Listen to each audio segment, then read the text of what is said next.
Hey there, Mark Brown. NSA? Toastmasters? What? Which one? Which one would be best for me? Should I join one? Should I join the other? Which one first? Which one second? I know. Questions? Why would I need NSA? I'm already in NSA. Why would I need Toastmasters? Questions, right? Anyone can give a presentation. Few deliver unforgettable presentations. What's the difference? You're about to find out. Welcome to the Unforgettable Presentations Podcasts with your hosts, world champion speakers and coaches Mark Brown. Your life tells a story, and there's someone out there who needs to hear it. And Darren LaCroix. Stage time. Ready for some powerful presentation ahas? Let's dive right in.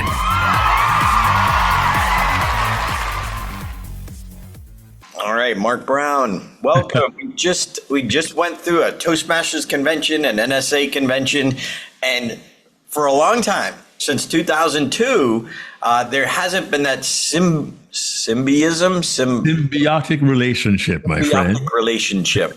But at the NSA convention, National Speakers Association, which may have different names in other parts of the world. So if you're in another part of the world, if you're in Singapore, it's a PSA, I think, Professional Speakers Association in England, in Australia. So it may have a different acronym, but all part of the Global Speakers Federation, which is an association of associations.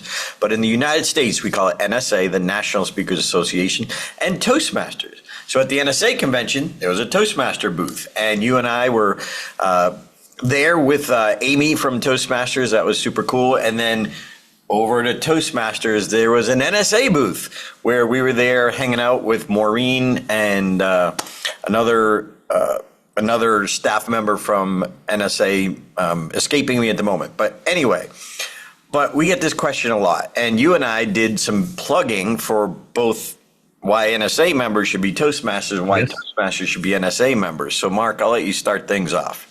Well, a little background here. Years ago, I had the privilege of meeting with the NSA director. His name was Stacy Techner, and Daniel Rex, who was the CEO of Toastmasters, and had a chance to introduce them to each other. And there was a beginning of the idea of building a collaboration and a relationship. And over years, it has gotten better. We were really thrilled to have both organizations wanting to collaborate this particular year, also in Toastmasters Centennial, the 100th anniversary. And Darren, I'm going to be really honest here. I'm going to be very honest and a little bit blunt, because for a long time, and I'm NSA 25 plus years, Toastmasters 31 years. For a long time, there was this feeling that in some ways NSA was better, or in some ways Toastmasters was different. And many years ago, I heard this line: there is a significant difference between NSA and Toastmasters. Toastmasters will teach you how to speak. NSA will teach you how to get paid. And for a long time, that kind of idea was in my head. But the more time I spent in both organizations, the more I realized both organizations have value for anyone who wants to be unforgettable. And you had a very unique experience, at least from my perspective, because I believe you were NSA before Toastmasters or at the same time. I'm not quite sure how that worked.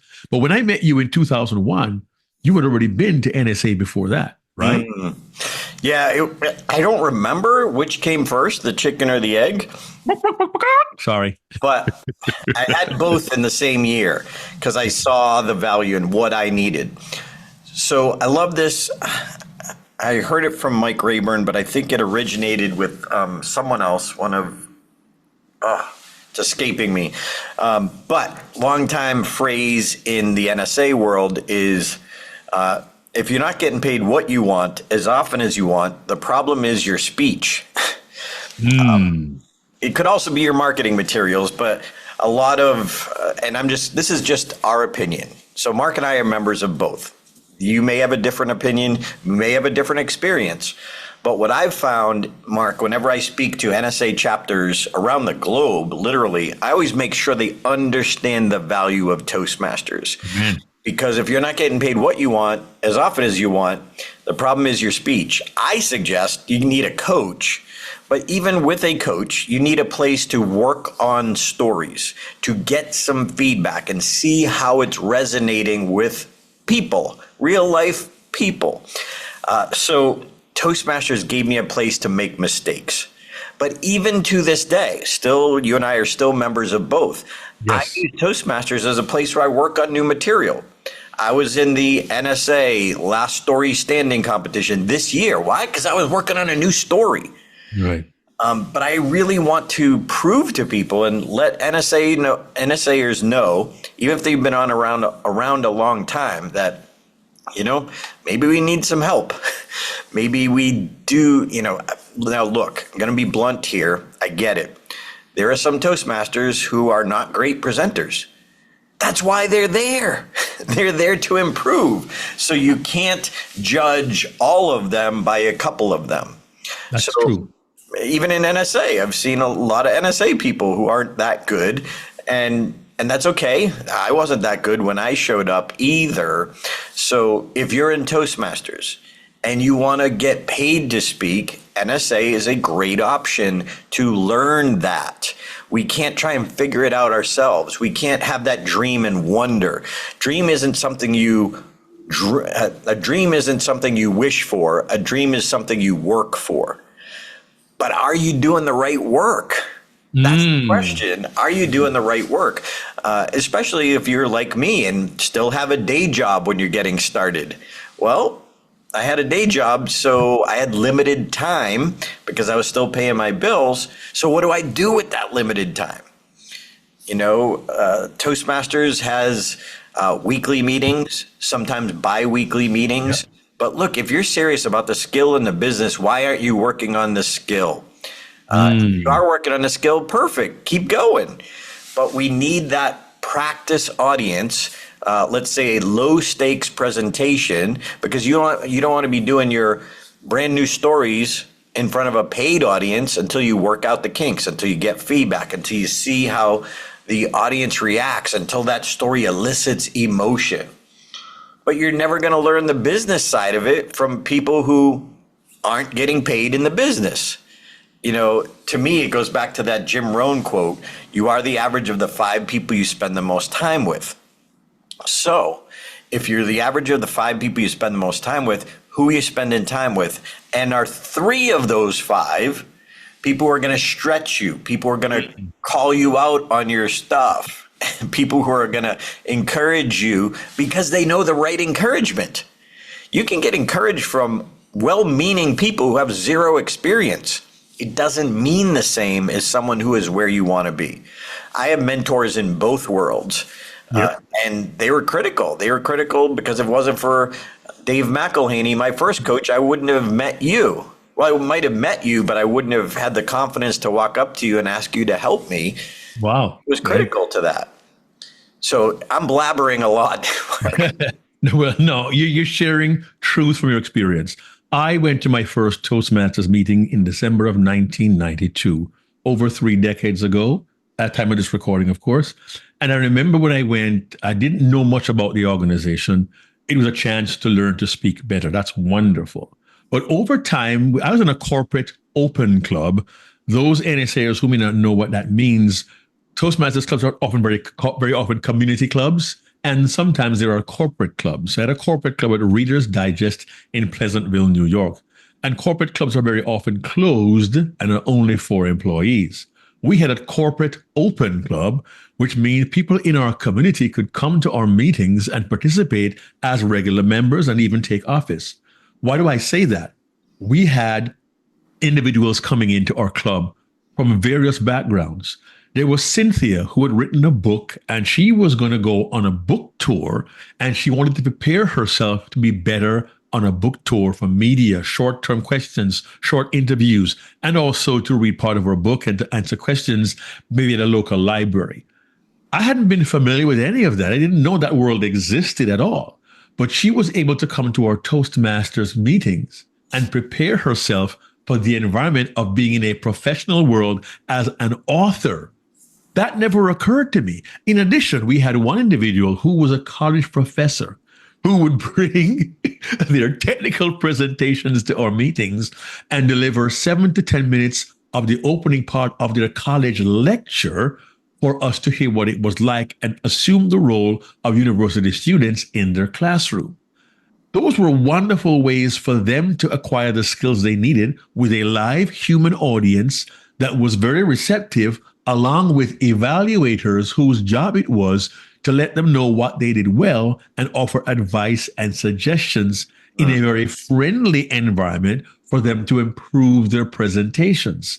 That wasn't readily available in that format in a National Speakers Association meeting. And that was one benefit I saw early on to Toastmasters that many of us may not consider because we see ourselves as becoming better speakers, better leaders, entering a contest, but not seeing the value in the real world that being a part of a Toastmasters club can provide when you need a wonderful, open, engaging, interested practice audience. And that to me was one great benefit. When I first went to National Speaker Association, and I was urged to do so by a legend, Willie Jolly of the NSA, I saw all these pros getting all these high-tech experiences and instruction and how to build a business and had all these metrics. And I'm like, whoa, what's going on here? And I realized the function at the time, or the direction, the emphasis was a little bit different. You combine both of them, man, you could be a powerhouse.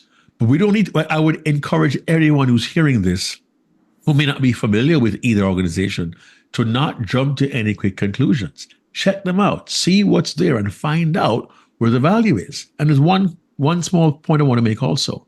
Please do not think that being in the NSA does not mean you will improve or you don't have time or work on your presentation to make it better. That's why the NSA chapters have academies, which I'll go into more a little bit later. Darren. Yeah, I mean, think about this. Think of Toastmasters as a scrimmage. If you're a professional athlete of any kind, you need that real world scrimmage. Toastmasters is a great place to scrimmage, to work on your material, work on your open and close, see which one is stronger. Maybe the opening needs to be the close, but until you're out there with a real life experience scrimmaging, you're not going to truly get the feedback you need. And Mark, early on in my National Speakers Association career, I kept hearing about relationships. You know, it's about relationship and relationship marketing. And I was like, yeah. But what do I do? How do I get bookings? Yeah. And now I can see clearly the importance of relationships. If it wasn't for a National Speakers Association, you and I wouldn't have written a book with Patricia Fripp. Correct. You and I wouldn't have shared the stage with Patricia Fripp. Correct. There's just so many relationships of people who've helped me in NSA and so much encouragement that I got through Toastmasters. So when I'm speaking at NSA chapters, I tell everybody about the value of Toastmasters because some people aren't aware of the value that you can squeeze out of it if you're serious about getting paid, you know, the business and the skill, because we need to be good at both. Yeah. Or we ain't going to get any bookings, never mind high-paid bookings. Mark? Yeah, and I'm glad you said we have to be good at both. I think it was Mike Rayburn, Hall of Fame speaker, who said, you know, the best marketing tool is your speech. And where do you go to really make your speech better? The environment between the NSA and Toastmasters is different in that sense, where much of the emphasis in a Toastmasters meeting is upon what comes out of your mouth as a presenter. And they assign an evaluator for that specific reason. Hopefully, our evaluators have enough experience to understand how they can best help us. Now, again, being very brutally honest, there are times in a Toastmasters club, because the level of experience may be different, an evaluator may not see what a seasoned pro may see in an NSA environment. That notwithstanding, having the idea of someone who's always there to evaluate, to point out what you do well, to make suggestions and recommendations of how you can improve, that is a step in the right direction from taking a speech that you have at one level and continuing to hone and improve it. Now, I know I'll get some Toastmasters a little bit frosty when I say this, being an old school legacy Toastmasters member, I can remember when assignments were you give a speech, it's evaluated, and then boom, next assignment. Move on, move on, move on. To get your first CTM, competent Toastmaster, an old designation, you had to do those 10 speeches in a certain time, get them signed off, evaluated. It's great. However, there are times it's wiser for us to take a presentation. It may be good, but how do I make it better? How do I make it better? And NSA, because you're working on being a professional, a talk you will give several times over, there's always a continuous push to make it better. The Toastmasters Club is a wonderful place to go and continually make it better, improve what you bring to the audience who is paying you. So there's definitely value, not only in the live practice audience, but having the benefit at times of very experienced speakers who can really help you in that way. And that's why, Darren, I would advocate that even seasoned NSA members be a part of a Toastmasters Club, not so much for what you can get out of it, but what you can give. You can bring the experience, the knowledge, the vision, the understanding of a presentation. So when you deliver an evaluation to an emerging speaker, they get quality, not just quantity. You can deliver a more concise but clear, focused evaluation to help them improve their presentation, and they can get even better with your qualified expertise pushing them forward. There is benefit not just in what you get from the organization, but what you can give as well. Mark, I think it was Joe Calloway that originally said that if you're not getting paid what you want as often as you want, it's your speech. I think Mike said that when we were interviewing him. So I just want to give credit. We heard it from Mike, but he passed it on from Joe Calloway. Look, we highly encourage you. Here's the thing. If you've never been to a Toastmasters Club, go as a guest. Check it out. You can say no or it doesn't fit for you, but here's what I'd recommend. Visit 3 clubs. Each club has their own personality, and you might realize you jive with one, but maybe not another. So go and check them out. If this is your profession, take it seriously. And if it's not for you, that's okay, but at least you checked it out for yourself. You're not wondering. But what's cool is if you are a paid speaker, and you go to a Toastmasters Club, like Mark just said, you walk in as a hero. You're a hero. You're where a lot of them want to be. And, there's a lot to be said for the feeling when you give back, when you help other people. And by the way, it could also be a great place to get people to join your chapter, to check out your chapter. And you can join one Toastmaster Club and give some presentations at other ones as a member of one club. So it's a way to possibly build your chapter. So what we're saying too is NSA, Toastmasters, yes. Yeah, definitely.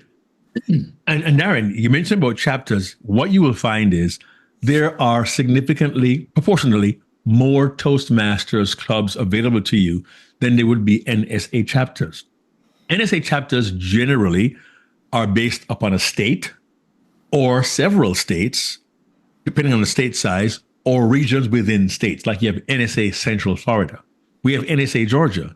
We have members who may come from Tennessee because they can get to us.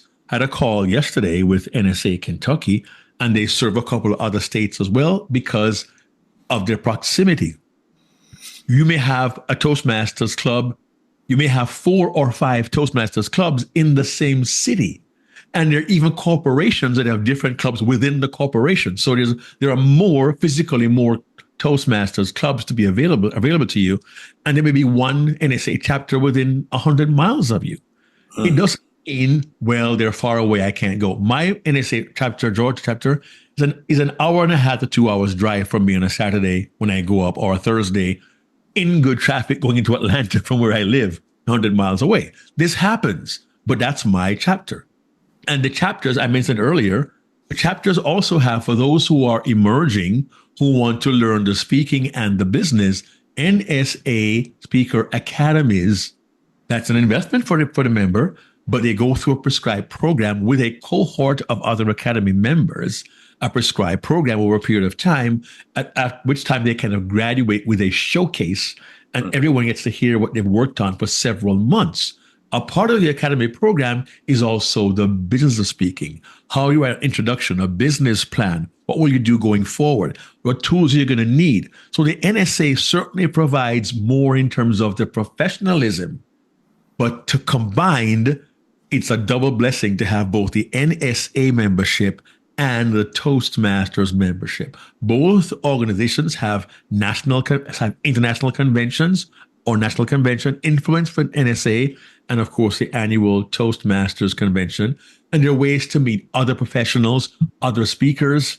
And I have met NSA/Toastmasters members at both of those national and international events. It's a family of individuals who want each other to grow. In the NSA, you'll hear about the spirit of CAVIT. How do we help and serve each other? And in Toastmasters, some Toastmasters club recite the Toastmasters mission and what the club is supposed to do to create the environment where they can all be supportive. There are very similar objectives there. We shouldn't be at enmity. We should say, okay, what value can I receive from each, and what value can I bring to each? And with that mindset, not only will you grow as an individual presenter and as a professional, should you choose that path, but you also find ways to help others grow as well. It's a wonderful opportunity, and I recommend you check out both. Check out the NSA, visit your local chapter, ask about the Academy, what's involved, and consider, is this something I'll want to do? One last thought. I know there's also concern regarding the investment. The investment in the NSA is significantly more than in Toastmasters, but look at the value of what you're going to get and decide what's best for you. We're not saying pick one or the other. We're saying check both out. Decide what would serve you best, how you can serve best, what fits your budget. And you'll also find you'll be able to build relationships with individuals who can help you, who you can help as well. For me, Darren, being in both is a win-win. Yeah, and a little context too. Mark explained there's one NSA chapter in your state, or maybe two in the state like Florida or California, or maybe one that covers a few states. I know I was involved with NSA New England when I first started. Now they have two chapters. Now they have NSA New England in Connecticut. Wasn't that way before. But context of Toastmasters, by the way, if you want to get more info, go to nsaspeaker.org. nsaspeaker.org. If you're in another country, go to the Global Federation, and you might be able to backtrack to the one in your country, or do a Google search of the Professional Speakers Association of whatever your country is, and you can find that, or you contact us, we can help you find that. For Toastmasters, as Mark said, there's one in a city or a couple in a state. In Toastmasters in Las Vegas, to give you an example, NSA Las Vegas is one chapter. We meet once a month for a half day, second Saturday of the month. For Toastmasters, there's about 59 clubs in Las Vegas. So now there's morning clubs, afternoon clubs, community clubs, corporate clubs.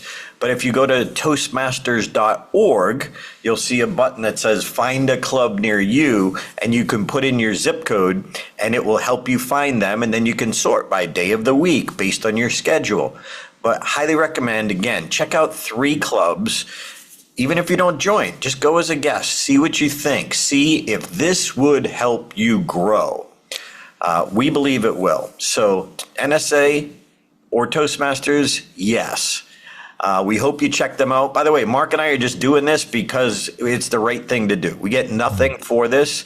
Correct. Tell them we sent you. You know, we'll get a pat on the head or a pat on the back or something.